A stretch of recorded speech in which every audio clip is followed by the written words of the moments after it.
All right, welcome. Today we're going to dig into something that feels, well, a little backwards for anyone trying to build something new. What if the very best ideas are the ones our brains are wired to dismiss? And what if the real danger isn't that your idea is bad, but that you're just a little too stubborn about it? Okay, let's get into it. So, this quote from Paul Graham really just lays it all out there. I mean, think about it. Apple, Google, Facebook, these giants didn't start with some grand formal business plan. They were side projects.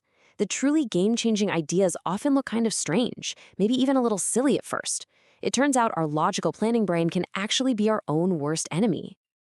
And that, of course, leads us to the million-dollar question. If we can't just lock ourselves in a room and brainstorm the next big thing, what are we supposed to do? How do we get out of our own way and actually stumble upon one of these amazing outlier ideas? Well, the answer is all about completely reframing how we approach the whole thing. This slide really breaks it down. On the left, you've got the model we all learned in school. You pick a thesis, and then you defend it no matter what, right? You find evidence that supports it, and you just kind of ignore everything else. Unfortunately, that's also the perfect model for a bad startup. But look at the right, the real essay model. It's all about discovery. You start with a question, and you just follow the evidence. You follow the trail wherever it leads. Because the goal isn't to be right. The goal is to find the truth. So that brings us to the big idea for this explainer. Thinking of your startup not as this rigid, concrete plan, but as an act of discovery. Almost like you're writing an essay. And this is so cool. The word essay literally comes from the French verb to try. An essay is an attempt. It's an exploration. It's not about proving you were right all along. It's about the journey of figuring things out. And that's the whole point, right? Your startup isn't some final thesis you have to defend to the death. It's a first draft, an attempt to figure out a problem. This really nails it. You don't win by being the best to beat or by stubbornly convincing people that your flawed idea is brilliant. No, you win because you actually discovered what people want, and then you built that. Your success comes from finding the right answers about the world, not from being great at arguing for the wrong ones. Okay, so this all sounds great in theory, but how do we make it practical? Let's talk about how we can take this metaphor, the startup as essay, and turn it into stuff we can actually do. First things first, we have to change how we think about the work itself.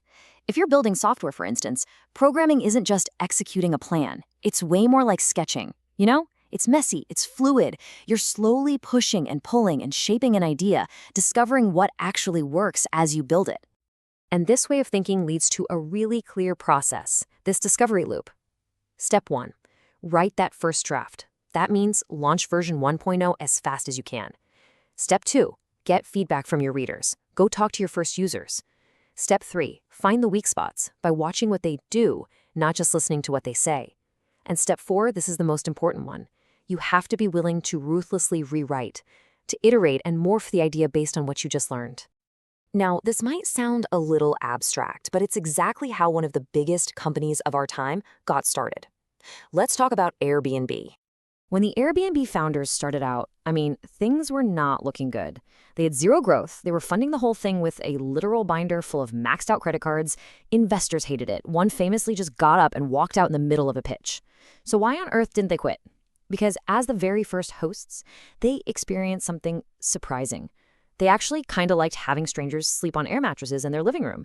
And so did the guests. It wasn't some grand business plan that kept them going. It was this tiny, discovered truth, a little glimpse of a different future they just couldn't shake.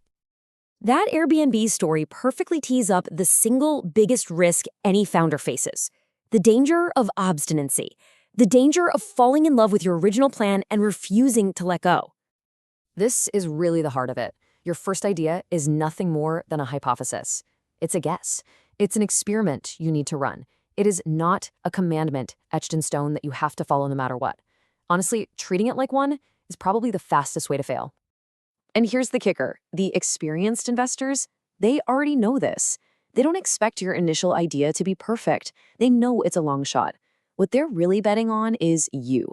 They're betting on your ability to navigate all that uncertainty, to listen to the world, and to discover the much better idea that's hiding just around the corner.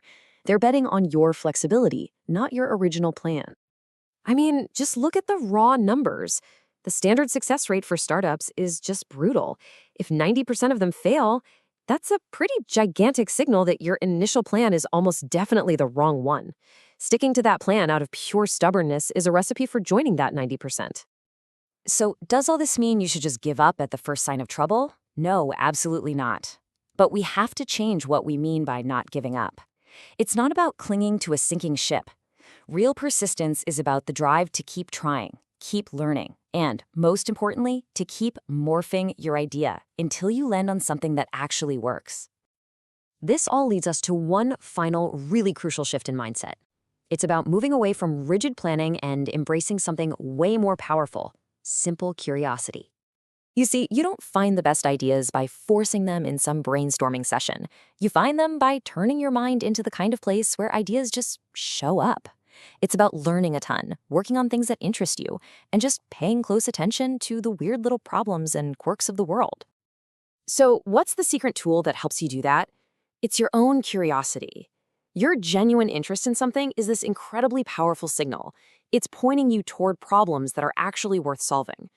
Following what truly fascinates you, that's the most reliable path to finding those surprising, outlier ideas.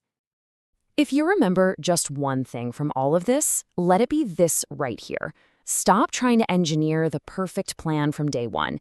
Instead, embrace the journey, embrace the discovery. So I'll just leave you with this question. Don't ask yourself, what's a good idea for a company? Ask yourself this instead.